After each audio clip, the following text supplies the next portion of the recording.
We are in Psalm 107 tonight, and now lots of you take notes, and normally I have maybe 2 or 3 main divisions, and then I'll have some subpoints.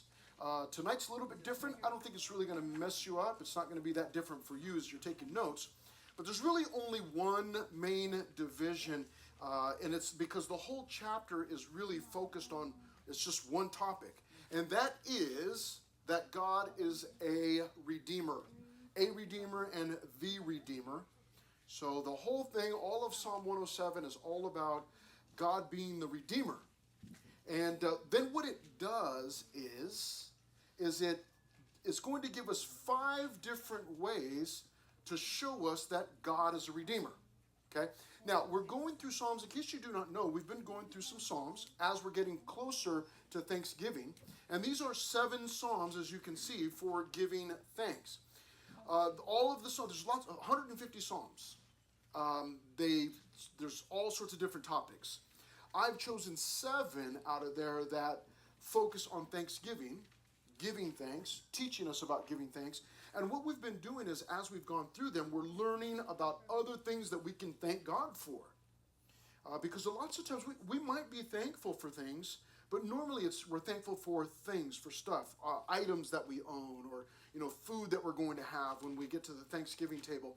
And what we're learning through these Psalms is that there are things that we can thank God for that are they're not things, they're not stuff, they're not possessions that we own. It's not something like something tangible, but oftentimes it's a characteristic of God. And this is another one of those times. We can be thankful that God is a redeemer, and we'll see 5 pictures of how he redeems. Now, here's what I did on my notes, as I said, wonderful works. Now, where did I get wonderful works from? Well, down in verse 8, you'll see, oh, that men, and that's people, mankind. So, ladies, you're not counted out there.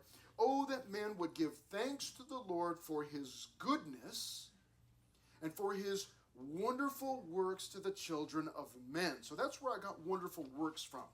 Now, the fact that he's a redeemer, you can see there in verse 1, oh, give thanks to the Lord, for he is good, for his mercy endures forever. These terms, these phrases, some of these words are synonymous. He's a redeemer, and he redeems because he is good. Well, what about him is good? Well, for one, his mercy endures forever there in verse 1. So really, they're all interchangeable. And what I did was I just chose my favorite out of those phrases or those words. And I thought, well, you know what? What I'm seeing in Psalm 107 is 5 wonderful works of God. Why does he do those wonderful works? Well, because he's a redeemer, because he redeems people. And we'll see that all through these verses. So the first wonderful work, if you still need a Bible, go ahead and raise your hand up and we will get one to you.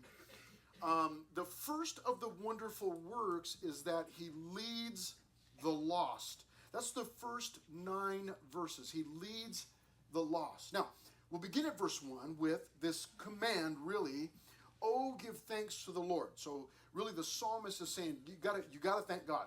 Well, why, someone would ask? For he is good. Well, what's so good about him? Verse 1, he answers that question. Well, his mercy endures forever, and in the original language, it just says, for his mercy forever. So his mercy is forever. It lasts forever. It is forever. It's never ending. So he's the Lord. We should give him thanks. Why? Because he's good. Well, what about him is good? Well, his mercy is forever. Okay? And then the psalmist, what the psalmist does is the psalmist says, well, tell you what, let me show you what's good about God. Why is he merciful? Why do we call him merciful? And he begins that in verse 2. Let the redeemed of the Lord say so. Now, what does it mean to be redeemed? Well, he tells us what it means in the second part of verse 2, whom he has redeemed from the hand of the enemy. Now, the word redeemed could mean, most often it means to buy back something, okay?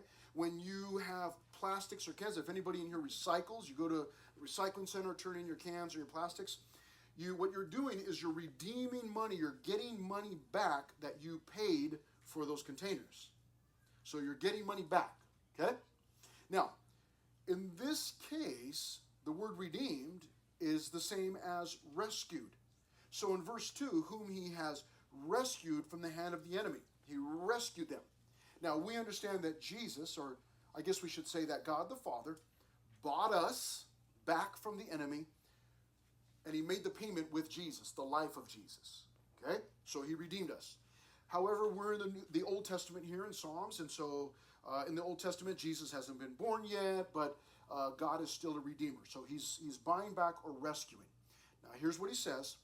He says, let the redeemed of the Lord say so. Say what? Say that the Lord is good, that his mercy endures forever, whom he has redeemed from the hand of the enemy.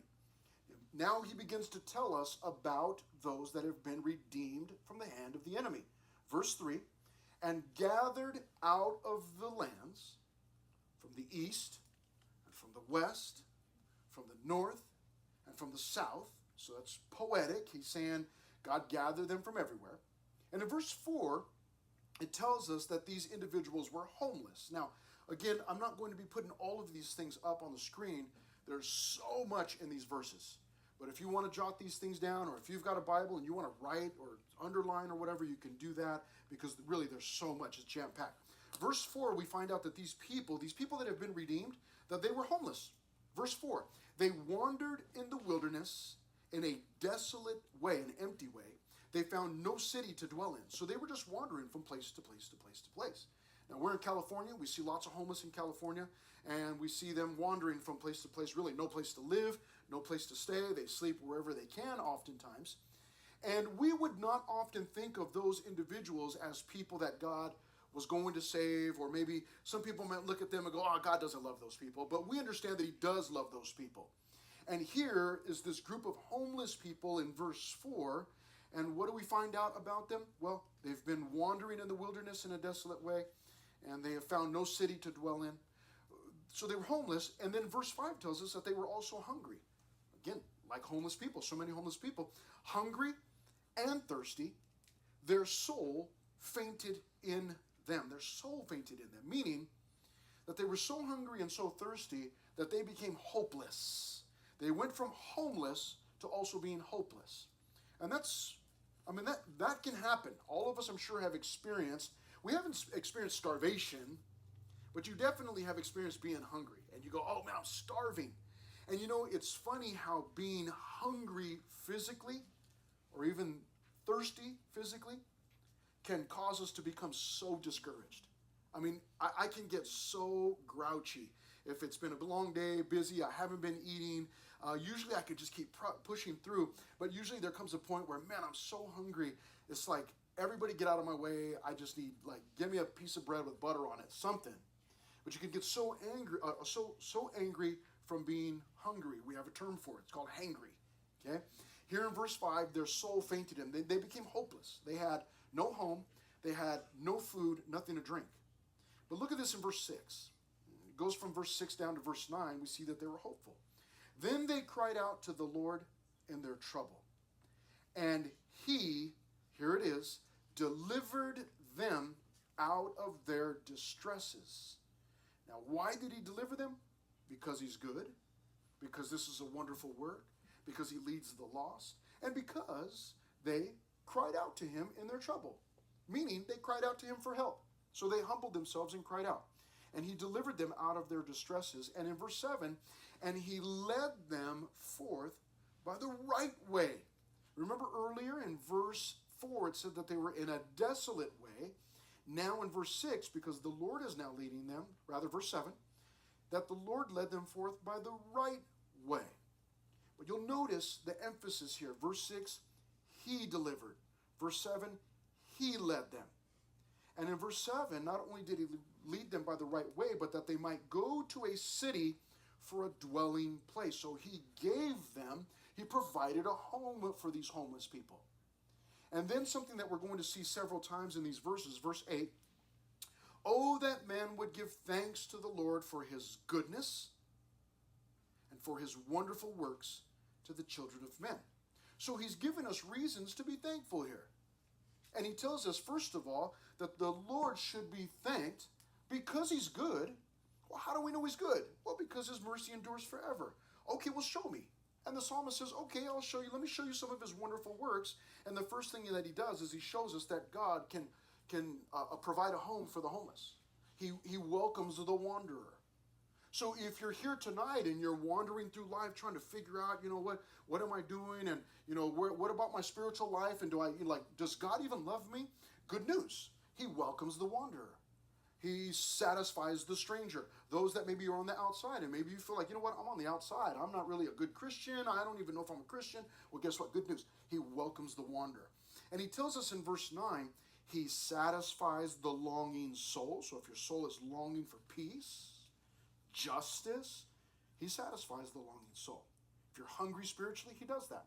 And finally in verse 9, and fills the hungry soul with goodness. So, by the way, Mary quoted this in Luke chapter 1, verse 53. She actually said, and he fills the hungry soul with good. But notice this, verse 6, he delivered.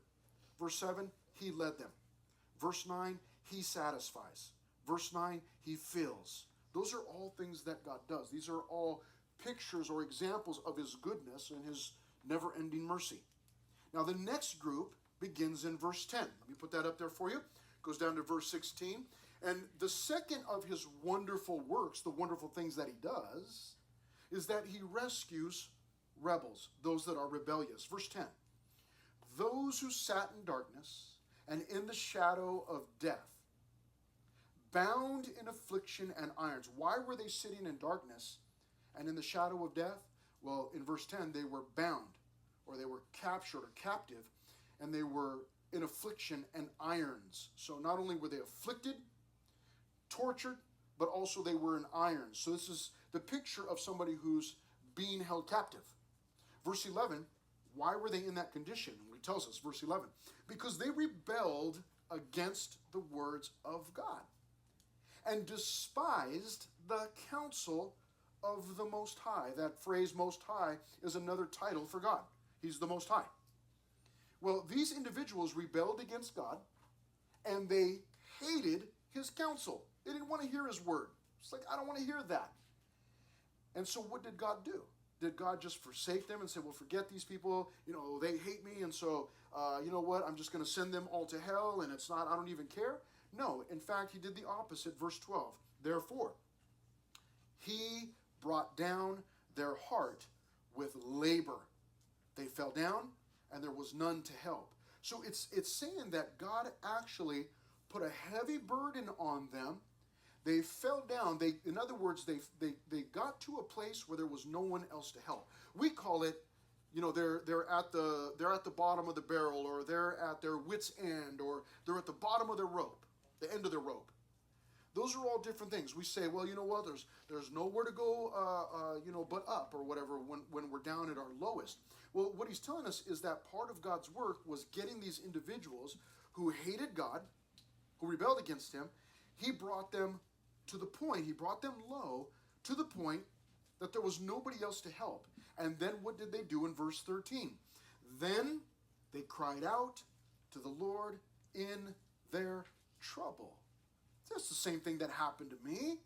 When my dad came home, I was a teenager. My dad came home and was sharing the gospel with us as a family. And I was like, you know what? I don't even want to hear all that. I don't want to have anything to do with that Christianity stuff. I didn't want to give my heart to God because I wanted to stay in control of my heart. Well, after 20 years, I at the age of 20, I finally realized, like, me being in control of my own life, it was a hot mess at that point. So then I surrendered my heart to the Lord. But what God did was, over those years from being a teenager to the time that I was 20, he kept working in my life to the point that he got me so low that I had nowhere else to turn. At that point, I realized only God can help me. Only God can help me. So that's what he did in verse 12. He brought them down their heart with labor. They fell down. There was none to help. But then in verse 13, because of that, they cried out to the Lord in their trouble. And look what he did. He saved them out of their distresses. What's he doing? He's rescuing the rebel. Doesn't stop there. Verse 14. He brought them out of darkness and the shadow of death. And he broke their chains that they were chained with in pieces. Oh, that men would give thanks to the Lord for his goodness and for his wonderful works to the children of men. What do you mean he's good? Well, he rescues the rebels. It's one of his wonderful works. And in verse 16, for he has broken the gates of bronze. These were gates that they would have been trapped behind. He has broken the gates of bronze and cut the bars of iron in two. Only he could do that. Bronze would be a very strong, heavy metal that people couldn't just break through. Again, iron, and yet God was able to break those without much effort. But you'll notice again the emphasis. You have these people being rebellious in verses 10 and 11. But look at verse 12. He brought down their heart. In verse 13, he saved them. Verse 14, he brought them out of darkness and the shadow of death and broke their chains. Verse 16, he has broken the gates of bronze and he cut the bars of iron in two. So again, the emphasis is on God. This is one of his wonderful works. This is what he does. He leads those that are lost, that are wandering. He leads those that are rebellious. Again, there may be someone in here who tonight is going, hey, you know what? I don't really want to hear from God. I just came with a friend, or my mom slowed down to 45 and pushed me out of the car. I didn't really have a choice, and so here I am. I don't really care. Well, guess what? You would think that you know what? I'm going to come in here. I've heard so many things over the years. People show up at church. Well, the walls are going to fall down. Why? Well, because I'm so sinful. Like you're the most sinful person that God's ever encountered, or what? What are you trying to say? God, join the club. Thank you. He rescues the rebels. Those that are rebellious, he rescues them. But there is that process of him taking that proud, hard person and humbling them. But I've seen him do it over and over and over. And he's probably done it in lots of the hearts in here. And some of you may still be trying to fight him. Well, listen, the more you fight, the lower he's going to get you. Because he loves you. It's not just that he wants to torture you or make your life hard. He's doing that because he wants to get you to the point where you'll call out to him and then he can save you. Well, what's the next wondrous or wonderful work that he does? He saves the sick in verses 17 through 22. Fools. He's not calling you fools. He's saying fools. He's going to describe the fools for us. Fools, because of their transgression, because they've sinned or trespassed against God and his word. Fools because of their transgression and because of their iniquities, their sins, they were afflicted. Now, you'll note a pattern here. Back in verse 10, or rather verse 11, these are individuals that rebelled against the words of God. They despised the counsel of the Most High. Now, in verse 17, these are people that are afflicted because of their own sinful lifestyle. So again, you would think that, well, these people are sinners. They're making the choice to sin. God's probably just over it. In fact, he's not. In fact, he loves those people. In fact, he's willing to work in their lives to change them. They were afflicted. Verse 18. Their soul abhorred or hated all manner of food, and they drew near to the gates of death. In other words, they were so afflicted or sick they couldn't even eat. And they drew near the gates of death. That's a poetic way of saying they were about to die. They were on, we'd say, death's doorstep. Well, verse 19 says, then they cried out to the Lord in their trouble. And he saved them out of their distresses. That's incredible. Because if somebody hated me and didn't want anything to do with me, and then later on came back and said, hey, could you give me a hand with something? How would I respond? I'd probably say, why would I do that? Get out of here. You don't even like me. And yet these individuals have rebelled against God, and yet God, when they cried out to God, he saved them out of their distresses. Verse 19. Verse 20. He sent his word and healed them and delivered them from their destructions. That is wonderful. Remember Jesus, oftentimes, there were times where he would speak and somebody would be healed. Oftentimes he might lay hands. There was times where he spit in the dirt, made mud, rubbed it on somebody's eyes, which sounds really gross. But he would heal all sorts of different ways, but there were times when he would just speak a word and somebody would be healed. That's the picture here, verse 20. He sent his word and healed them and delivered them from their destructions. And obviously I can't pass this up because this is what we're doing right now is we're studying God's word, and God's word can heal us, can heal the hardness in our heart, can heal the wandering heart, the sick heart. That's what his word does. He delivered them from their destructions in verse 20. And then in verse 21, we've heard it before, oh, that men would give thanks to the Lord for his goodness. What goodness? Well, the fact that he leads the lost, rescues the rebels, saves the sick. These are his wonderful works. He does those because he's good. Verse 21, for his wonderful works to the children of men. Verse 22, let them sacrifice the sacrifices of thanksgiving and declare his works with rejoicing. You see there? This is a perfect verse for a room full of teenagers.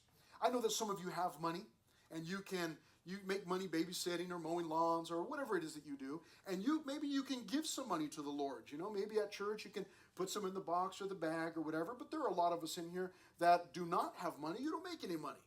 Whatever money you have is maybe allowance that you get from your parents or whatever, so you don't have a lot of money. But what do you have? Well, look at this in verse 22. Let them sacrifice the sacrifices of thanksgiving. It's a sacrifice to God, an appropriate, approved sacrifice to God for us to give him thanks. You go, really, just giving him thanks? That's a sacrifice? Yes. You can offer that to him. God, thank you so much for who you are. And then in verse 22, and declare his works with rejoicing. That sounds familiar. The last probably 3 Psalms that we've been in previous to this, we heard that combo of giving God thanks and singing praises.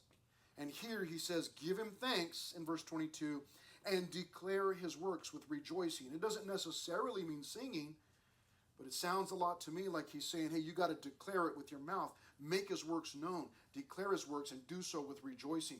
Let people know how God has worked in your life. You know, I know a lot of you want to talk to your friends or family about the Lord. You want to talk to them and share with them that good news. But maybe you're, how do I do that? Like, I don't really know, like, how do I launch into it? You know, it's always a good idea to share with people what God is doing in your life. To say, hey, let me tell you about what God's been, saying to my heart or speaking to me, or here's what I'm doing. I'm involved. Yeah, I'm involved in the church choir, or yeah, I serve at church. I do this, or I help in children's ministry or whatever. And you start to share with them about what God's doing in your life. That's a wonderful way to introduce people to God. Because a lot of people have the picture of God being like some old man up in the sky with a big gray beard and probably moves real slow and he's real mean and he throws lightning bolts at people. And, you can't really serve him because you're not holy enough and, you're sinful. And so and for you to be able to share with them, no, I actually serve God. I get to serve God. And yeah, I serve on Wednesdays or I serve on Sundays or I do this, I do these things, or this is what God is doing in my life. Declare his works and do so with rejoicing. Now, what else does he do? What's the next of his wonderful works? The fourth one is that he settles storms. This is one of my favorites here. Verse 23, those who go down to the sea in ships. So these would be sailors who do business on great waters. They see the works of the Lord and his wonders in the deep. That means in the deep ocean. Verse 25, for he commands and raises the stormy wind. Now notice how this works here. Verse 25, God, he commands and raises the stormy wind. That wind in verse 25, which lifts up the waves of the sea. Verse 26, they mount up to the heavens. In other words, they go super high, those waves during the storm. They go down again to the depths. Their soul melts because of trouble. One of my least favorite movies is The Perfect Storm. And I haven't seen it in a long time, so don't go watch it. I don't remember if there's cussing in it or not. It probably is because they're sailors.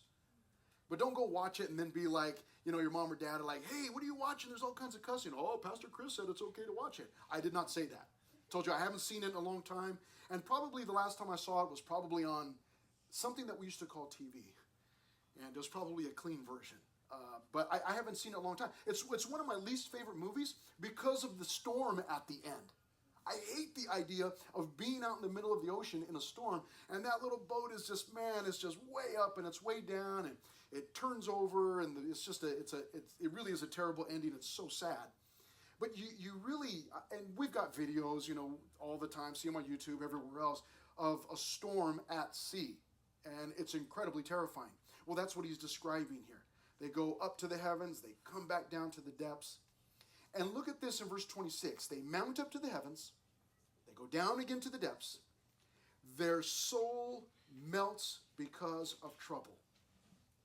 Their soul melts because of trouble.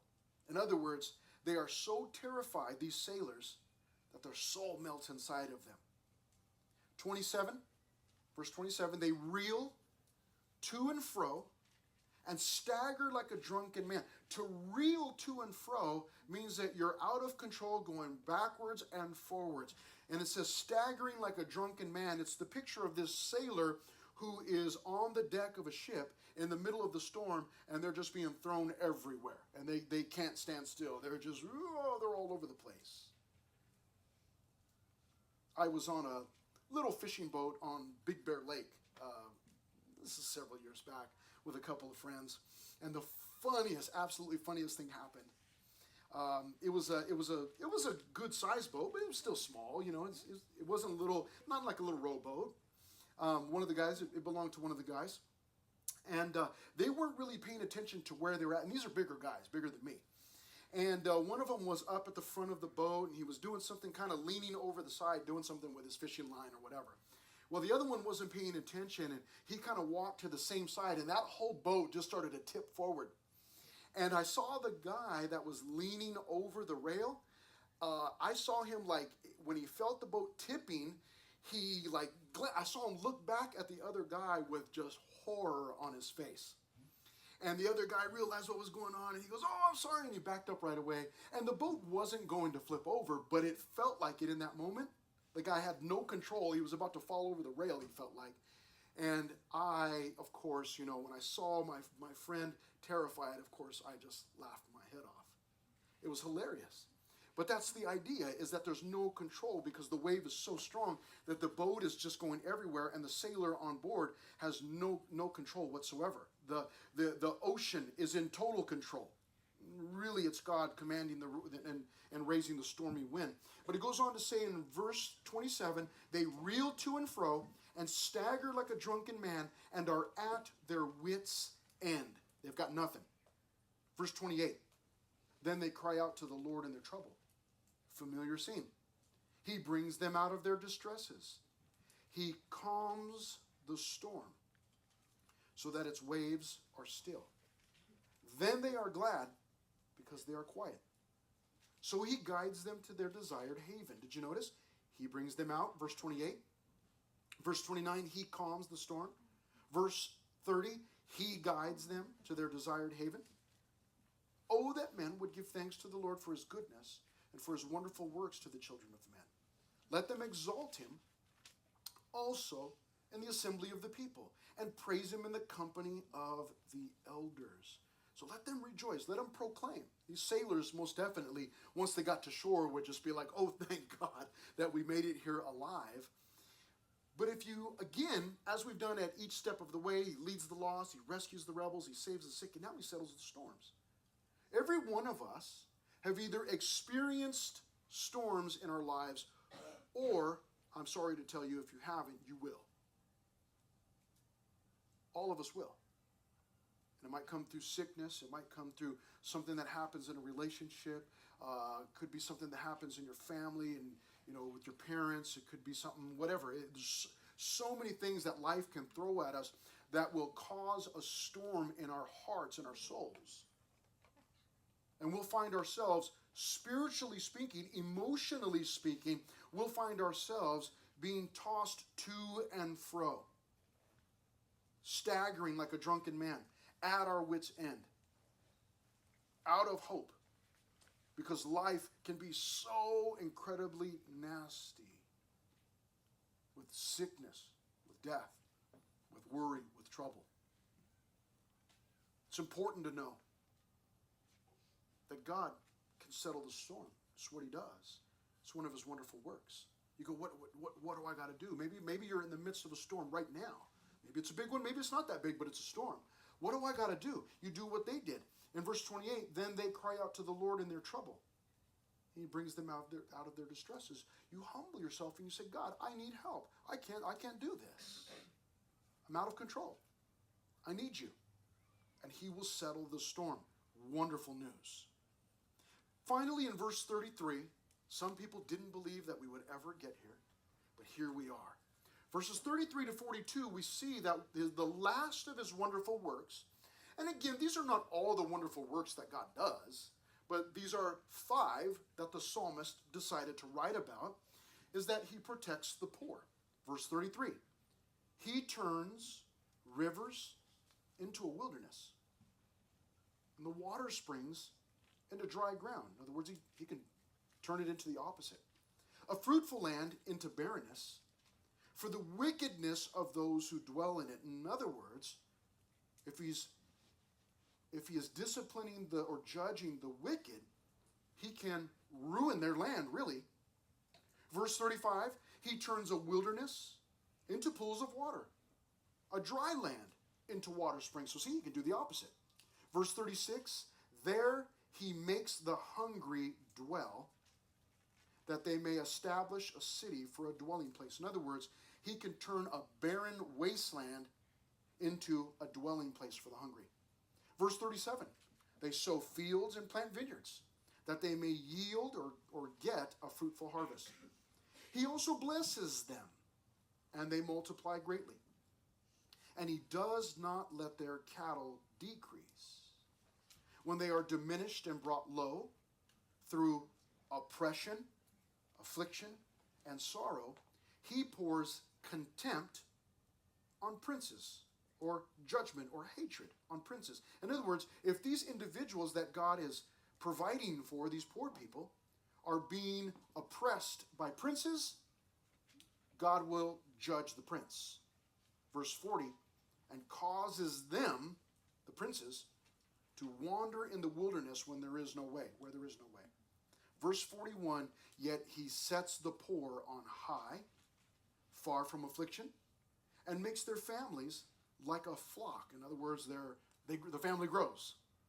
The righteous see it and rejoice, and all iniquity stops its mouth. All sin stops its mouth. Sin, iniquity stops speaking, stops boasting. And then in verse 43, he finishes with a different phrase than what he had used previously in the passage, but it's a wonderful phrase. Whoever is wise will observe these things. That's where we want to be. We want to be wise. We don't want to be fools.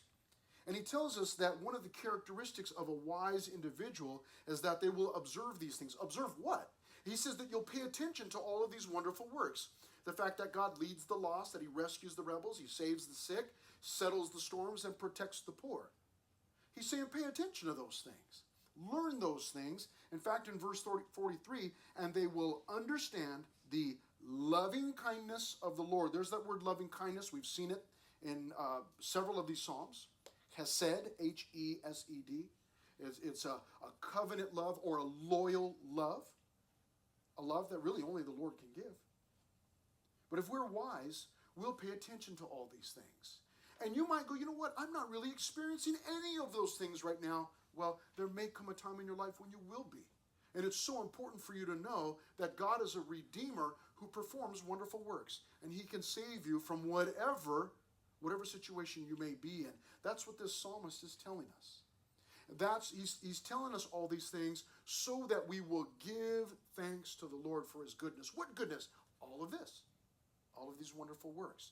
God redeems us, buys us back, or rescues us from these situations. Now, we are going to break for small groups in just